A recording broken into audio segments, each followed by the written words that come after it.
ನಮ್ಮ ಸಮಾಜ ಶಿಕ್ಷಕರು ಅದರ ಬಗ್ಗೆ ಹೆಚ್ಚಿನ ಮಾಹಿತಿಯನ್ನು ನೀಡಿರುತ್ತಾರೆ.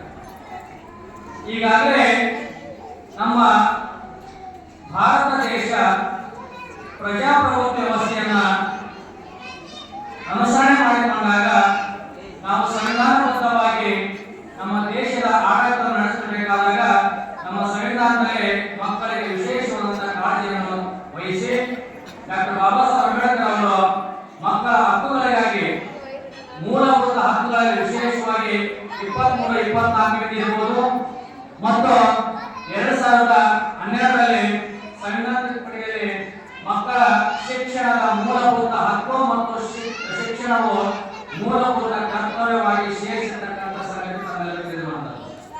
ಹೀಗಾಗಿ ಭಾರತದಲ್ಲಿ ಪ್ರಜೆಗಳಾಗಿರ್ತಕ್ಕಂಥ ನಾವೆಲ್ಲ ವಿಶೇಷವಾಗಿ ಮಕ್ಕಳು ಯಾವುದೇ ಒಬ್ಬ ಮಗುನು ಸಹ ಶಿಕ್ಷಣದಿಂದ ವಂಚಿತವಾಗಬಾರದು ಅನ್ನೋ ದೃಷ್ಟಿಯಲ್ಲಿ ನಮ್ಮ ಭಾರತ ಸರ್ಕಾರವು ಶಿಕ್ಷಣವನ್ನು ಮೂಲಭೂತ ಹಕ್ಕುವಾಗಿ ಮತ್ತು ಶಿಕ್ಷಣ ಕೊಡುವುದು ಪಾಲಕರ ಮೂಲಭೂತ ಕರ್ತವ್ಯವಾಗಿ ಸೇರಿಸುವಂತದ್ದು.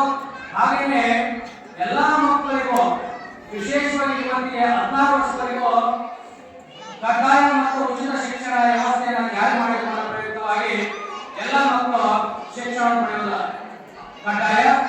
ಹೀಗಾಗಿ ಮಕ್ಕಳಲ್ಲಿ ಎಲ್ರಿಗೂ ಯಾವುದೇ ಒಂದು ಭಾಗವಹಿಸುವಂತಾಗಿರ್ಬೋದು, ಮನ್ನಣೆ ಆಗ್ತಿರ್ಬೋದು, ಶಿಕ್ಷಣ ಪಡೆಯುವಂತಾಗಿರ್ಬೋದು ಮತ್ತು ಶೋಷಣೆಯಿಂದ ರಕ್ಷಿಸಿಕೊಳ್ಳುವ ಹಕ್ಕುಗಳಿರ್ಬೋದು, ಎಲ್ಲ ಮೂಲಭೂತ ಹಕ್ಕುಗಳನ್ನಾಗಿ ಮಕ್ಕಳು ಪಡ್ಕೊಳ್ಬೇಕು. ಆ ನಿಟ್ಟಿನಲ್ಲಿ ನಮ್ಮ ಘನ ಸರ್ಕಾರಗಳು ಆ ಒಂದು ವಿಶೇಷವಾಗಿರ್ತಕ್ಕಂಥ ಸೌಕರ್ಯ ಮತ್ತು ಸೌಲಭ್ಯ ಒದಗಿಸುವಂಥದ್ದು ಅವರ ಸಂವಿಧಾನಬದ್ಧ ಕರ್ತವ್ಯವಾಗಿರುತ್ತೆ.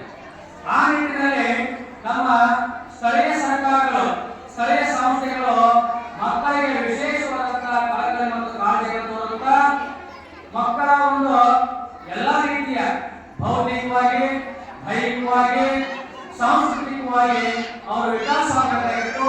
ಅವರು ಈ ನಿಟ್ಟಿನಲ್ಲಿ ಒಂದು ಸರ್ವಾಂಗೀಣ ವ್ಯಕ್ತಿತ್ವವನ್ನು ರೂಪಿಸಿಕೊಳ್ಳಬೇಕಾಗಿತ್ತು. ಅಂದ್ರೆ ಅವರಿಗೆ ನಮ್ಮ ಸ್ಥಳೀಯ ಸಂಸ್ಥೆಗಳು ಅಂದ್ರೆ ಗ್ರಾಮ ಪಂಚಾಯತ್ ಇರ್ಬೋದು, ತಾಲೂಕು ಪಂಚಾಯತ್ ಇರ್ಬೋದು ಮತ್ತು ಜಿಲ್ಲಾ ಪಂಚಾಯತ್, ಇವು 3 ಸ್ಥಳೀಯ ಸರ್ಕಾರಗಳು ಅಂತ ಕರಿತೀವಿ.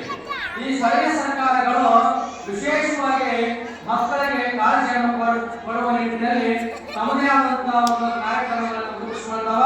ಪ್ರತಿ ವರ್ಷ ಮಕ್ಕಳಿಗಾಗಿ ಒಂದು ವಿಶೇಷವಾದಂತಹ ಯೋಜನೆಗಳನ್ನು ರೂಪಿಸಿ ಅದನ್ನು ಅನುಮೋದನೆ ಪಡೆದುಕೊಳ್ಳುವ ವಿಶೇಷವಾದಂತಹ ಅನುದಾನವನ್ನು ಒದಗಿಟ್ಟು ಮಕ್ಕಳ ಹಕ್ಕುಗಳಿಗಾಗಿ ಮಕ್ಕಳ ಶಿಕ್ಷಣ ಪಡೆಯಲಿಕ್ಕೆ ಏನೇನು ಮೂಲಭೂತವಾದಂತಹ ಸೌಕರ್ಯಗಳು ಬೇಕು ಅವು ನೀಡುವ ನಿಟ್ಟಿನಲ್ಲಿ ಸ್ಥಳೀಯ ಸರ್ಕಾರದ ಜವಾಬ್ದಾರಿ ಅತ್ಯಂತ ಪ್ರಸ್ತುತ ಮತ್ತು ಅವಶ್ಯವಾಗಿರ್ತಕ್ಕಂಥದ್ದು. ಆ ನಿಟ್ಟಿನಲ್ಲಿ ಪ್ರತಿಯೊಂದು ಗ್ರಾಮ ಪಂಚಾಯತ್ಗಳು ಮಕ್ಕಳಿಗೆ ಎಲ್ಲಾ ಹಕ್ಕುಗಳನ್ನು ಅನುಭವಿಸಲಿಕ್ಕೆ ಅವಶ್ಯವಾಗಿರ್ತಕ್ಕಂಥ ಮೂಲಭೂತ ಸೌಲಭ್ಯವನ್ನು ಕೊಡುವ ನಿಟ್ಟಿನಲ್ಲಿ ಕಾಳಜಿಯನ್ನು ತೋರಬೇಕು.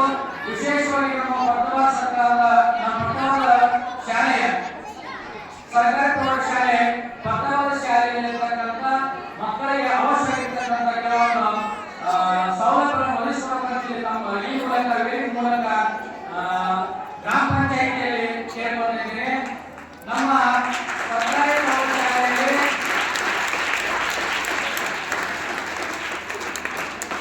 ಸುಮಾರು 300 ಸಂಖ್ಯೆ ಹೊಂದಿರತಕ್ಕಂಥ ವಿದ್ಯಾರ್ಥಿಗಳು ಹೊಂದಿರತಕ್ಕಂಥ ಸರ್ಕಾರಿ ಪ್ರೌಢಶಾಲೆಯಲ್ಲಿ ಅತಿ ಹೆಚ್ಚು 70% ಅಂದ್ರೆ 200 ವಿದ್ಯಾರ್ಥಿನಿಯರು ನಮ್ಮ ಶಾಲೆಯಲ್ಲಿ ಓದ್ತಾ ಇದ್ದಾರೆ.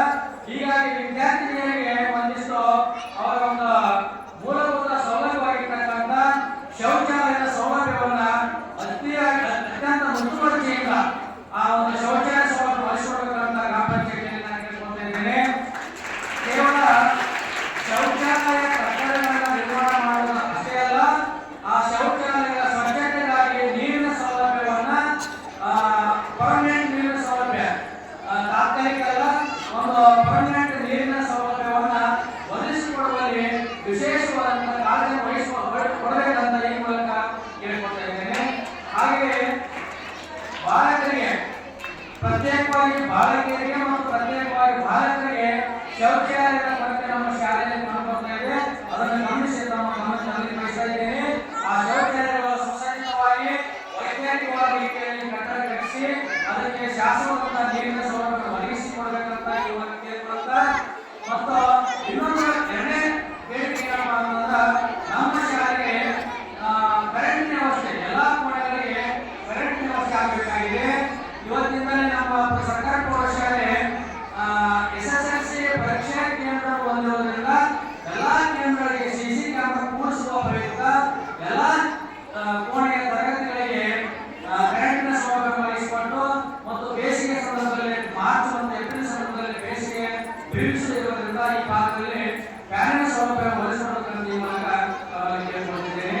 ಹೀಗಾಗಿ ಈ ಒಂದು ನಮ್ಮ ಸರ್ಕಾರಿ ಪ್ರೌಢಶಾಲೆಗೆ ಮುಖ್ಯವಾಗಿ ಹೊರಗಿನ ರಕ್ಷಣೆ ಅವಶ್ಯವಾಗಿರೋದ್ರಿಂದ ಒಂದು ಸುಸಜ್ಜಿತವಾಗಿರ್ತಕ್ಕಂಥ ಕಾಂಪೌಂಡ್ ವ್ಯವಸ್ಥೆ ಎಲ್ಲಾ ರೀತಿಯಿಂದ ನಾಲ್ಕು ಮೂಲೆಗೆ ಯಾವುದೇ ಕಾರಣಕ್ಕೂ ಹೊರಗಿನಿಂದ ತೊಂದರೆ ಆಗುವ ರೀತಿಯಲ್ಲಿ ಸುಸಜ್ಜಿತವಾದ ಕಾಂಪೌಂಡ್ ವ್ಯವಸ್ಥೆಯನ್ನ ಕಟ್ಟಿಸಿಕೊಳ್ಳಬೇಕೆಂದು ಈ ಮೂಲಕ ತಮ್ಮಲ್ಲಿ ಕೇಳಿಕೊಂಡಿದ್ದೇನೆ.